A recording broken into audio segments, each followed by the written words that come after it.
दोस्तों, मैं अनीशा और आज मैं आपको एक ऐसी मूवी की कहानी बताने जा रही हूँ जिसमें एक ऐसी लड़की है जो कि अपनी सभी इच्छाएं पूरा करना चाहती है, लेकिन अपनी इन सभी इच्छाओं को पूरा करने के लिए वह एक ऐसा रास्ता चुनती है जो कि उस उम्र की लड़कियों के लिए सही नहीं होता।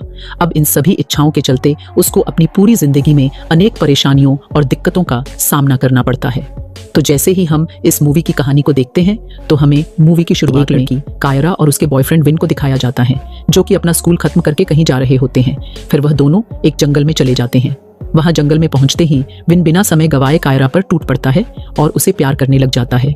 लेकिन तभी कायरा उसे रुकने को कहती है और वह कहती है कि अभी वह इसके लिए तैयार नहीं है।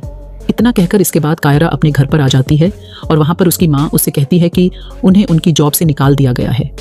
दरअसल कायरा अपनी माँ और अपने छोटे भाई के साथ अपने नाना के घर पर रहती थी, क्योंकि कायरा के पिता की मृत्यु हो जाने के बाद उनकी फाइनेंशियल कंडीशन बहुत ज्यादा खराब हो चुकी होती है। कायरा की माँ के पास उन दोनों को पॉकेट मनी देने तक के पैसे भी नहीं थे, जिस कारण कायरा उन पर काफी गुस्सा करती है और फिर इन सभी बातों के चलते दोनों में बहस हो जाती है। आगे हम मूवी में देखते हैं कि कायरा काफी शौकीन लड़की होती है जिसे अपने सारे शौक पूरे करने होते हैं। फिर अगले दिन स्कूल में दिखाया जाता है कि कायरा एक लड़की को देखती है जो अपने बॉयफ्रेंड के साथ बहुत महंगी कार में स्कूल आती है और वह लड़की सिगरेट जलाने के लिए सबसे लाइटर मांग रही होती है, लेकिन किसी पास भी लाइटर नहीं होता है। तभी कायरा भागकर उस लड़की के पास जाती है और उसे लाइटर दे देती है। कायरा उस लड़की से कहती है कि मैं भी तुम्हारे घर के पास ही रहती हूँ, लेकिन वह लड़की कायरा की बातों को अनसुना कर देती है और फिर वह उसे थैंक्स बोलकर वहां से चली जाती है। स्कूल में नीचे कायरा का बॉयफ्रेंड उसका इंतजार कर रहा होता है, लेकिन कायरा को इससे कोई खास फर्क नहीं पड़ता है, क्योंकि कायरा उस लड़की से काफी इंप्रेस हो गई थी और वह उस लड़की से दोस्ती करना चाहती है ताकि वह भी उसी की तरह अपनी लाइफस्टाइल जी सके। फिर अगले ही सीन में हम देखते हैं कि स्कूल खत्म होने के बाद कायरा अपने दोस्तों के साथ कपड़ों की शॉपिंग करने के लिए एक मॉल में जाती है। वहां पर कायरा एक जींस को ट्राई करती है, जिसको देखकर उसकी सभी दोस्त कहती है कि तुम इस जीन्स में बहुत ही अच्छी लग रही हो, लेकिन कायरा के पास उसको खरीदने के उतने पैसे नहीं होते हैं। इसलिए वह अपनी दोस्त से कहती है कि मुझे यह जीन्स पसंद नहीं आई। कायरा पैसों की तंगी की वजह से अपनी लाइफ से काफी परेशान थी, क्योंकि उसकी उम्र की सभी लड़कियों के पास वह सब कुछ होता है जो वह चाहती हैं, लेकिन दूसरी तरफ कायरा के पास कुछ भी नहीं। फिर अगले ही सीन में कायरा अपने घर पर होती है। तभी घर पर कायरा देखती है कि उसके नाना सोए हुए हैं, तो वह चुपके से उनकी अलमारी में से चुपके से $50 निकाल लेती है। लेकिन फिर उसे यह पैसे कुछ ज्यादा लगते हैं, इसलिए वह उन पैसों को रख देती है और फिर वहां से सिर्फ $20 ही उठाती है। जब घर से बाहर निकलकर कायरा देखती है कि वह स्कूल वाली लड़की, जिसका नाम रूमानिका होता है, जिसको उसके माता पिता ने अपने घर से बाहर निकाल दिया है। फिर वह दोनों एक पार्क में आ जाते हैं और वहां पर बैठकर बातें करने लगते हैं। तभी रूमानिका कायरा से पूछती है कि क्या तुम मेरे साथ क्लब चलना चाहोगी। तभी कायरा उसे क्लब जाने के लिए हाँ बोल देती है। के बाद वह दोनों क्लब में जाते हैं। यहाँ पर कायरा को काफी अच्छा लगता है, क्योंकि वह अपनी लाइफ में पहली बार क्लब आई थी। फिर वह दोनों क्लब में डांस करने लग जाती हैं, जिसके बाद कायरा रूमानिका को वही डॉलर देती है और कहती है कि तुम जाकर हम दोनों के लिए ड्रिंक्स ले आओ। तभी रूमानिका उससे कहती है कि तुम ये पैसे अपने पास ही रखो, मैं हम दोनों के लिए फ्री में ड्रिंक्स लेकर आती हूँ। जिसके बाद रूमानिका सीधा बार काउंटर पर जाकर वहां पर खड़े 2 लड़कों को आंख मारती है और फिर वह 2 ग्लास ड्रिंक ले आती है। अब यह देखकर कायरा उससे पूछती है कि तुमने ये कैसे किया। तभी रूमानिका उसे बताती है कि यह एक सीक्रेट बात है। उसके बाद वह ड्रिंक खत्म कर वह दोनों क्लब से बाहर निकल जाते हैं। जब वह दोनों रास्ते में जा रहे थे, तभी कायरा उससे कहती है कि तुम मुझे भी उस सीक्रेट के बारे में बताओ जिससे क्लब में तुम ड्रिंक लाई थी। तब रूमानिका कायरा को बताती है कि मैं एक ऐसी जगह पर काम करती हूँ, वहां पर तुम्हें बहुत सारे लड़कों के साथ काम करना होगा और उनकी सभी बातें भी माननी होगी। इस पर कायरा उससे पूछती है कि क्या उनके साथ मुझे इंटीमेट भी होना होगा।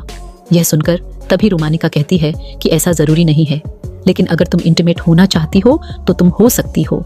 इसके साथ ही वह उसे यह भी बताती है कि वहां पर काम करने के लिए तुम्हें अपना एक अलग यूनिक नाम भी रखना होगा। जिसके बाद वह कायरा का नाम मिकी रख देती है। फिर मूवी में अगले दिन का सीन दिखाया जाता है, जिसमें कायरा जेब खर्च मनी के लिए अपनी माँ से $5 मांगती है, जिसके लिए उसकी माँ उसे मना कर देती है और कहती है कि तुम पहले ही $20 ले चुकी हो। यह सुनकर कायरा को अपनी माँ पर काफी गुस्सा आता है और वह गुस्से में रूमानिका को फोन करती है और उसे कहती है कि मुझे भी तुम्हारे साथ वही काम करना है जो उसने बताया था, जिससे वह बहुत सारे पैसे कमाकर अपनी सारी इच्छाएं पूरी कर सके। इसके बाद रूमानिका कायरा को बॉन्ड नाम के एक आदमी से मिलवाती है, जो कि एक दलाल होता है।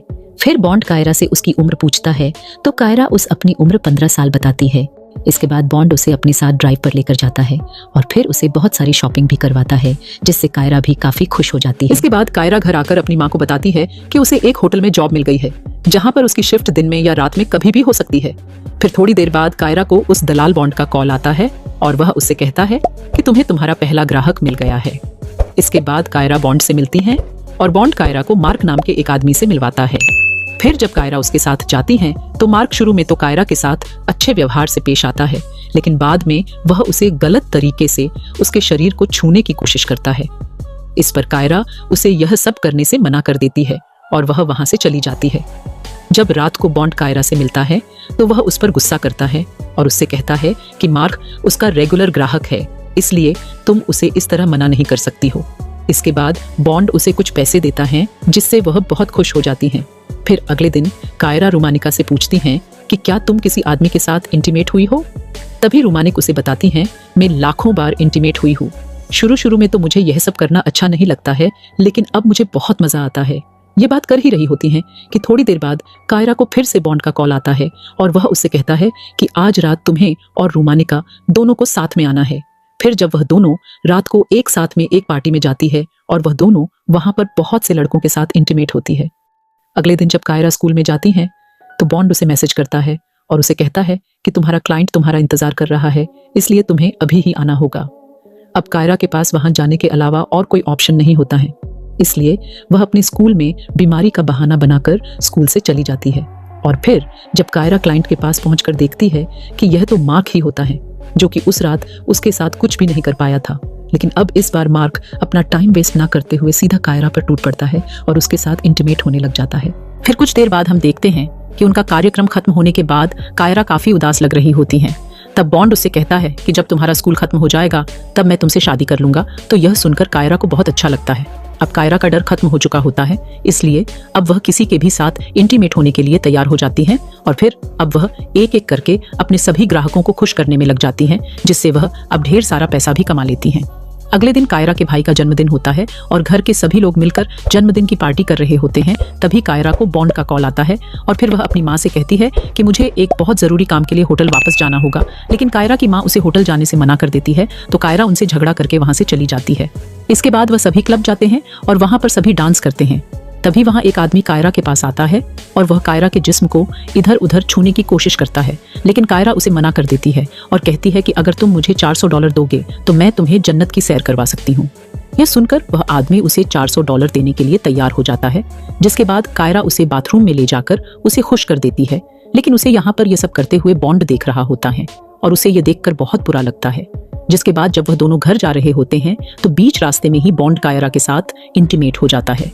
अब मूवी में कायरा के घर का सीन दिखाया जाता है, जहां पर इतनी मेहनत करने के बाद कायरा अपने घर पर आती है तो वह देखती है कि उसकी माँ को वह सारे पैसे मिल गए होते हैं जो वह अपने उन सब कामों से कमा रही थी। उसकी माँ उससे पूछती है कि यह इतने सारे पैसे कहाँ से आए? तो कायरा अपनी माँ को बताती है कि यह सब मेरी मेहनत की कमाई है। यह सुनकर उसकी माँ को कायरा पर बहुत गुस्सा आ जाता है और वह कायरा को अपने घर से बाहर निकाल देती है। बाहर आकर कायरा बॉन्ड को कॉल करती है, लेकिन उसका फोन स्विच ऑफ आ रहा होता है। अब कायरा के पास और कोई भी ऑप्शन नहीं था, इसलिए वह रॉबर्ट के घर चली जाती है। लेकिन तभी रॉबर्ट के घर पर भी पुलिस आ जाती है और वह कायरा को पकड़कर रिहाब सेंटर भेज देती है। अब रिहाब सेंटर में कायरा एक लड़की से मिलती है जिसका नाम लिली होता है। कायरा और लिली की अब काफी अच्छी दोस्ती हो जाती है और फिर एक दिन कायरा लिली को बॉन्ड का नंबर देती है और उससे कहती है कि तुम इसे कॉल करो और उसे मेरे बारे में बताओ ताकि वह यहाँ आकर मुझे यहाँ से ले जाए। फिर अगले दिन कायरा की माँ उसे मिलने के लिए आती है, लेकिन कायरा उनसे काफी गुस्सा होती है, इसलिए वह अपनी माँ से वहाँ पर कोई भी बात नहीं करती है।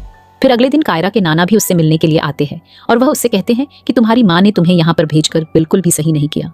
अब यहाँ यह देखकर हमें पता चलता है कि कायरा के रिहब सेंटर में ले जाने के पीछे कायरा की माँ का ही हाथ होता है। फिर हमें कुछ दिन बाद का सीन दिखाया जाता है, जहाँ पर रिहब सेंटर में कुछ दिन बिताने के बाद कायरा वहाँ से छूट जाती है और निकलते ही कायरा सीधा बॉन्ड के घर पर चली जाती है। यहाँ पर बॉन्ड कायरा के बाल काट देता है ताकि कोई भी उसे पहचान न सके। फिर बॉन्ड उसे बताता है कि जब तुम यहाँ पर नहीं थी तो मेरा काम पूरी तरह से बंद हो गया था और अपना खर्चा चलाने के लिए भी मैंने लोगों से पैसे उधार लिए थे। यह सुनकर कायरा उससे कहती है कि अब मैं यह काम दोबारा नहीं कर सकती हूँ। फिर हम देखते हैं कि कायरा से मिलने वहाँ पर रोमानिका भी आती है, जो कि अब बहुत ज्यादा कमजोर हो चुकी होती है। थोड़ी देर बाद कायरा देखती है कि घर के नीचे कुछ लोग बॉन्ड से मिलने के लिए आए हुए हैं और वह उन्हें अपनी आईडी दिखा रहा है। यह देखकर कायरा सोचती है कि शायद उसे भी अपनी आईडी उन लोगों को दिखानी होगी, इसलिए वह अपने पर्स में अपनी आईडी को देखती है, लेकिन उसे उसकी आईडी वहां पर नहीं मिलती है। और फिर तब उसे पता चलता है कि बॉन्ड उसी की आईडी उन लोगों को दे रहा है ताकि वह अपना उधार चुकाने के लिए कायरा को ही उन लोगों को बेच सके। यह देखकर वह काफी घबरा जाती हैं और अब कायरा वहां से भागने की कोशिश करने लगती है, लेकिन घर के सारे दरवाजे और खिड़कियां तो बंद होते हैं। फिर कायरा अपनी माँ को भी कॉल करने की कोशिश करती है, पर तभी वहां पर एक आदमी आ जाता है और वह कायरा और रुमानिका को पकड़कर अपनी गाड़ी में बैठाकर ले जाता है। फिर वह लोग रात को सिगरेट पीने के लिए एक जगह पर रुकते हैं और तभी मौका पाकर कायरा उन लोगों का मोबाइल चुरा लेती है और जैसे तैसे करके वह उस गाड़ी से बाहर भाग जाती है। जब उन लोगों को पता चलता है तो वह रुमानिका को तो पकड़ लेते हैं, पर कायरा वहां से भागने में कामयाब हो जाती है। थोड़ी दूर जाकर कायरा अपनी माँ को कॉल करती है और सारी बात बताते हुए उनसे कहती है कि मैं अब घर आ रही हूँ, और फिर यह मूवी यहीं पर समाप्त हो जाती है। दोस्तों, आज की इस मूवी की कहानी आपको कैसी लगी कमेंट में जरूर बताना, और अगर पसंद आई हो तो एक लाइक जरूर कर देना। तो मिलते हैं एक और धमाकेदार वीडियो के साथ, तब तक आप चैनल को सब्सक्राइब कर लें। धन्यवाद।